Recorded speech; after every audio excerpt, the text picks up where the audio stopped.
Hello student,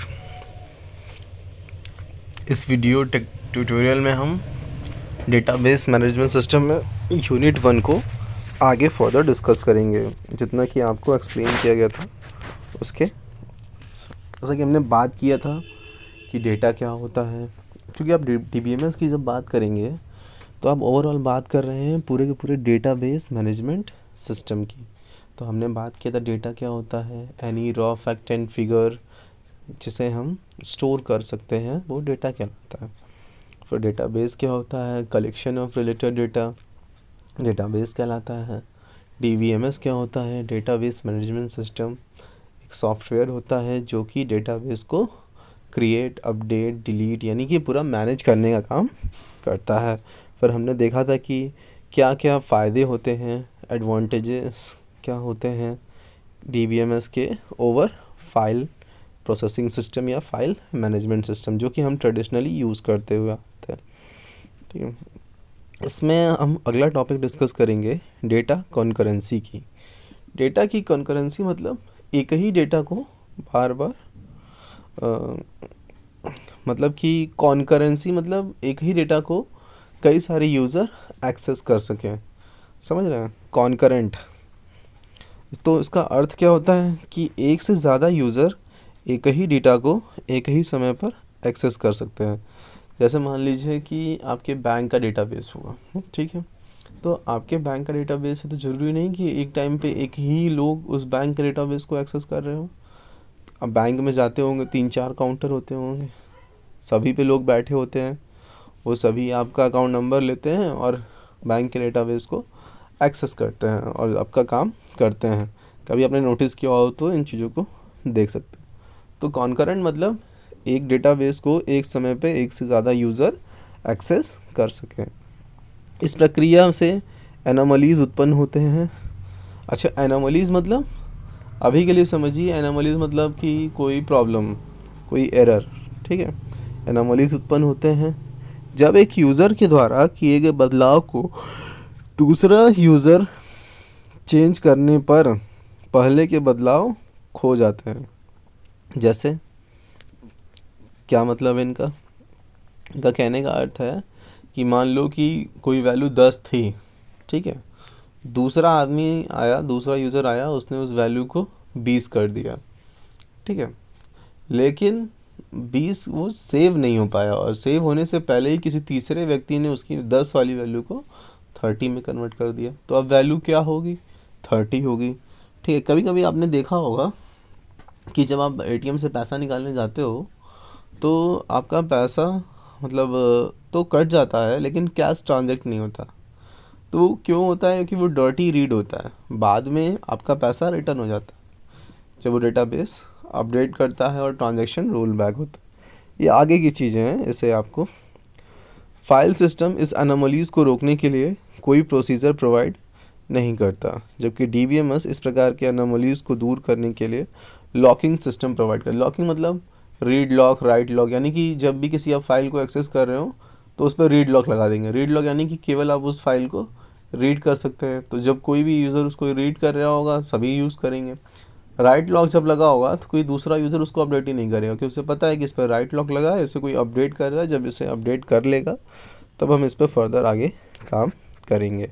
ये था आपका डेटा कंकरेंसी। अगला टॉपिक है डेटा एब्स्ट्रैक्शन।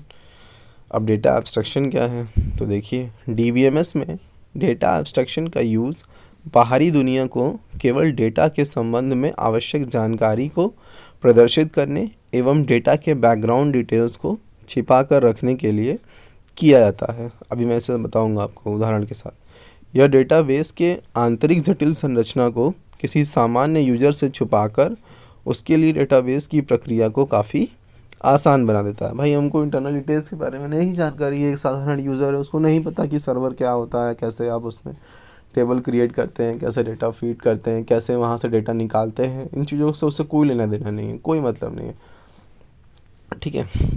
फिर यूज़र को जो डेटा चाहिए उसी डेटा को निकाल कर देने की प्रक्रिया डेटा एब्स्ट्रैक्शन कहा जाता है। इससे डेटाबेस की सुरक्षा बढ़ जाती है, ठीक है। डेटा एब्स्ट्रैक्शन को व्यू ऑफ डेटा भी कहते हैं, यानी कितना डेटा हम दिखा रहे हैं। अब इसका सबसे बड़ा एग्जांपल देखिए, जब आप कभी भी एटीएम में जाते हो पैसा विड्रॉ करने के लिए, फिर बैलेंस इंक्वायरी के लिए, सिंपली क्या होता है, सबसे पहले आप जाते हो तो वहाँ पर मैसेज प्रॉम्प्ट होता है, प्लीज़ इंटर यू कार्ड। आप अपना कार्ड डालते हैं, फिर उसके बाद पासवर्ड डालते हैं, और जो भी ऑप्शंस होते हैं, बैंकिंग हुआ या फिर जो भी सर्विस आप चूज़ करते हैं, उसके बाद वो ट्रांजेक्शन परफॉर्म होता है। तो क्या बस ऐसे ही आप कार्ड लगाया, कोई भी व्यक्ति कार्ड लगाएगा उसको पैसा निकाल के मिल जाएगा कोई सा भी कार्ड लगाने पर? नहीं, कोई सा भी कार्ड लगाने पर पैसा नहीं निकलेगा। सबसे पहले क्या होगा, आप कार्ड रीड करोगे, लगाओगे, तो जो अंदर मशीन है वो कार्ड रीड करेगी, रीड करने के बाद उस कार्ड नंबर से रिलेटेड अकाउंट नंबर को चेक करेगी, फिर उस अकाउंट नंबर में डिटेल्स जो आपने डाले हैं उसको मैच करेगी, मैच करने के बाद फिर चेक करे, मान लो कि आपके अकाउंट में 500 रुपये है, ठीक है, और आप 5,000 निकाल रहे हो, तो एटीएम निकाल के दे देगा 5,000 आपको? कभी नहीं देगा। क्योंकि वो आपको पैसा देने से पहले आपके अकाउंट को चेक करता है कि उसमें क्या स्थिति है, उसमें कितनी बैलेंस बची हुई है या कितना पैसा है, ठीक है। उसके हिसाब से फिर वो आपको पैसा विड्रॉ होता है और उसके निकलता है। उसके बाद आपका बैलेंस अपडेट होता है, यानी कि 5,000 है तो निकालने के बाद वो कितना हो जाएगा, 5,000 आपने निकाल लिया तो 0, तो आपका बैलेंस 0 हो जाएगा। ऐसा नहीं कि 5,000 भी देते हैं और आपका बैलेंस भी ना घटे। तो एटीएम बहुत समझदार चीज़ है, बहुत ध्यान रखता है वो अपने डेटा का, ठीक है। तो इसमें क्या समझ रहे हैं आप, किसी को, आम आदमी को क्या बताएं कि अंदर कैसे डेटाबेस अपडेट हो रहा है, कैसे आपका बैलेंस चेक हो रहा है, रीड हो रहा है। उसको तो लगा कि बस हम कार्ड लगाएं और पैसा बाहर आ गया। तो हमने क्या किया, हाइड किया इंटरनल डिटेल्स को, कैसे वो कार्ड रीड कर रहा है, सारी चीज़ों को हमें कुछ बताना नहीं, कुछ नहीं दिखाना है।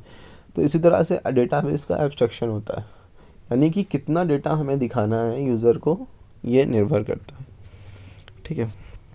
तो इसमें फिर लेवल ऑफ डेटा एब्स्ट्रैक्शन होता है, यानी डेटा एब्स्ट्रैक्शन के 3 लेवल होते हैं, फिज़िकल लेवल, लॉजिकल लेवल और व्यू लेवल।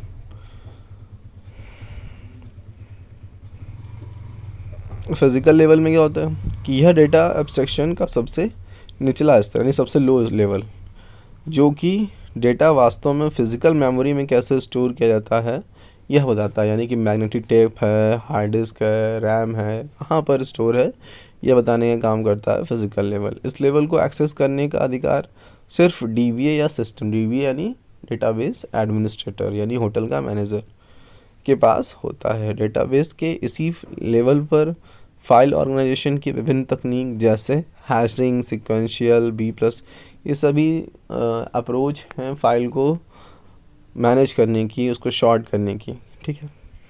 अगला लेवल है डेटा एब्स्ट्रैक्शन का लॉजिकल लेवल, यह फिज़िकल व व्यू लेवल के बीच का लेवल है। प्रोग्रामर इसी लेवल पर कार्य करते हैं और उन्हें डेटा टाइप्स, एंटिटी, रिलेशनशिप आदि के बारे में जानकारी इसी लेवल से प्राप्त होती है।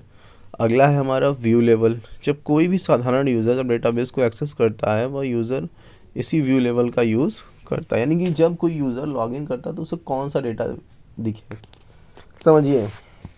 देखिए मैं आपको बता रहा हूँ क्या होता है, बाकी आप इसका डेफिनेशन देख लीजिएगा। इसके आगे मैं आपको डेटाबेस लैंग्वेजेस बताऊँगा, ये आपको अगले लेक्चर में बताने का काम होगा।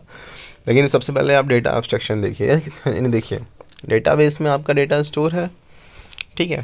डेटाबेस में आपका डेटा स्टोर होगा, तो क्या डेटा किस फॉर्मेट में स्टोर होगा, किसी न किसी डेटा स्ट्रक्चर का यूज़ करके स्टोर किया जाएगा।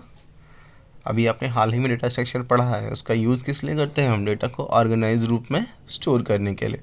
तो जो भी आप डेटा स्टोर करोगे वो अल्टीमेटली जाके स्टोर कहाँ होगा, आपके किसी डेटा स्ट्रक्चर में होगा, ठीक है। तो ये आपका हो गया फिज़िकल लेवल की, मतलब अंततः आपका डेटा किस प्रकार से स्टोर है आपके कंप्यूटर या सर्वर पर, ये हो गया आपका फिज़िकल लेवल।